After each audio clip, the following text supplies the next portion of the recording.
Good evening, everybody. It is, of course, evening, late evening here in the Kingdom of the United Kingdom, which has now got a king. Anyway, what would happen if the Challenger 2 TES and the Leopard 2A7V Pro had a baby and there was a bit of T90 in it as well? So it might need to go for a paternity test. But anyway, what would happen if the most advanced Leopard, which I don't think is that most advanced, and the TES and the T90 were all combined? Well, what you'd get is the Malagasy's Armour competition contender number 2, the Leopard Platinum Pro. Now, this was originally going to be a Super Pro, and in the Malagasy Tank Ministry of Tank Marketing's definitions, you go Pro, Super Pro, and then you're into the Platinum series, and this is a Platinum series, so it's a bit like the Golf R of tanks. There's only one level higher, and that's Diamond Pro, and then you're off the scale. So what do we have here? Well, we have extra armour applied to the Leopard. Now, this is the Meng Leopard 2A7 kit, which is an absolutely wonderful model kit, which I happen to be destroying here with plasticard.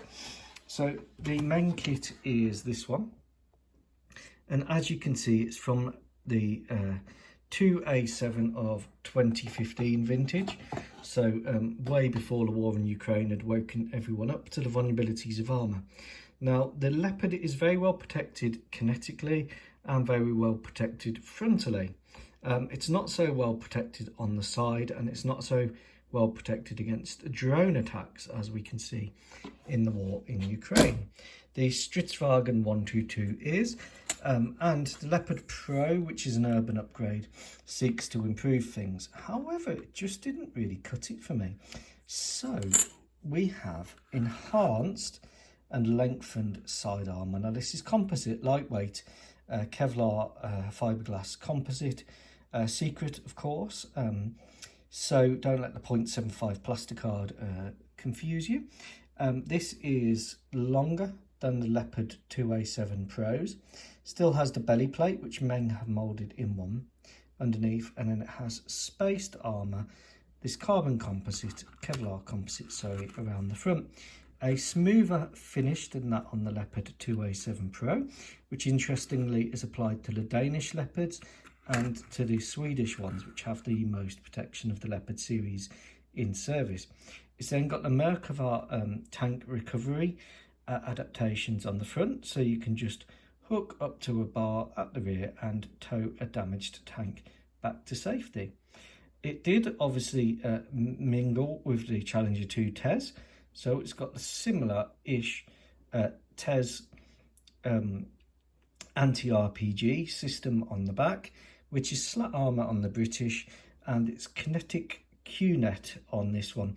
Have a look at kinetic QNet if you're interested. It's really quite a good system, lighter weight than the equivalent slat armour, same job. Then on the top, the 2A7 Platinum Pro features a massive suite, and this is where it becomes a bit T90ish, of top attack armour. So we've got top attack armour protecting the front of the turret. It's still got the good kinetic protection from the 2A7, and it's got a fantastic gun from the 2A7. This is, of course, a rules-based contender for the competition, so it will be able to fire the NATO latest ammunition, the high-power ammunition. Then we've got the Trofina system, which is a sort of copy of the Israeli trophy system with a radar here. This is covering this side of the tank, and 2 active protection hard kill launchers.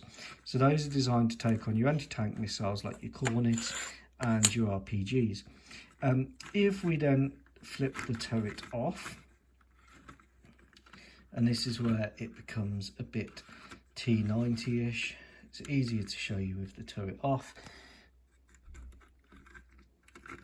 See if I can maneuver it into place with one hand. Yeah, So if you look at the T90 features spaced armour on the turret, the Pirov model, not the older models. The older models weren't very good. But the spaced armour there is like a composite material, and that protects the side of the vehicle, and it's done at an angle on this one, bit T90ish, unlike the flat plates of the 2A7 Pro. The remote weapon system of the 2A7 Pro is at the rear, which I didn't like because it meant that you can't really fit the cope cage, or the cage of cope. So I've put the RWS, this one is a Crows, because this is the rules-based NATO option, at the front. So it's got an absolutely perfect firing arc and can cover the tank really well. Still got the fantastic Leopard 2A7 gunnery system, including hunter killer sight. You've got your smoke discharges here, which I need to look at because I might need to angle them out, otherwise they're going to basically go nowhere. I think this side is right and that side looks a bit tight. Anyway, then it's got a camera system, so you've got cameras at the front, so the driver can drive at night or in bad weather just using the cameras. Lots of extra armour to the front. Again, lightweight, it's just spaced armour, but it does the job. And then you've got camera systems on each side, like the Leopard 2A7 Pro. I'll point those out. So camera there, reversing camera there. And on this side, you've got another camera system here. So you've got full 360-degree awareness for the crew. And then to take that one level further, here's your loader's periscope here, which is now a digital one. And then you've got some extra gubbins here for sights, rangefinders, muzzle reference systems. And then for situational awareness, camera, camera, camera. So 3 on that side, giving the loader a good field of view. And to protect the rear here, a camera system there. So the idea is that you can't exactly sneak up on this vehicle. And for top attacks, it's not got a full drone cage. It's got the top attack armour here, which is good against EFP and top attack javelin missiles. And then to protect and give space protection against top attack missiles, you've got carbon Kevlar lightweight armour on the roof, which is supported by this tri-cage. So let me know what you think. This is one that I need to paint. I have to airbrush these. But I really like this. This is the first Leopard I've actually really liked. I went a bit mad on the plasticard. I hope you like it. Let me know what you think. There's the rear protected by the Q-net as well. I think apart from this tiny bit here on the back, this would be probably the best protected NATO tank if it was to enter service. Yeah, let me know what you think. I hope you enjoy it. Take care. The Platinum Pro Leopard 2A7 Madagascar Contender 2 for the tank armour competition.